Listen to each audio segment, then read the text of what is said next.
Nag-trending kamakailan sa ex-Philippines ang pangalang Linda Walker, dahilan para maraming netizens ang magtanong, sino nga ba siya at bakit siya pinag-uusapan?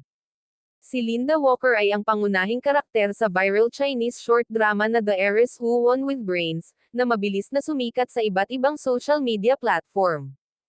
Nakuha rin nito ang interes ng mga Pinoy na mahihilig sa mga teleserye dahil tungkol ito sa mga sanggol na nagkapalit, bidang inaapi pero natutong gumanti sa mga kontrabida sa kanyang buhay, at sa huli, natuklas ang her-edera dahil tagapagmana ng malaking kayamanan.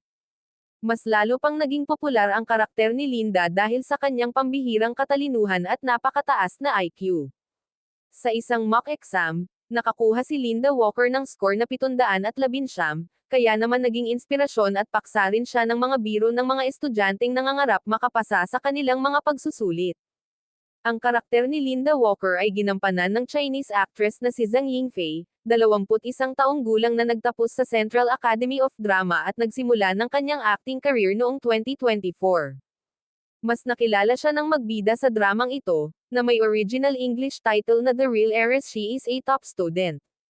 Ang Chinese name ng kanyang karakter ay Lin Siwang, ngunit mas sumikat ito sa pangalang Linda Walker para sa English dubbed version na unang ipinalabas sa China noong September 2025. Dahil sa patuloy na pag-trending ng kanyang pangalan, maraming netizens ang naingganyong panoorin ang drama upang makasabay sa usapan online, at hindi sila nabigo sa kakaibang kwento at karakter ni Linda Walker.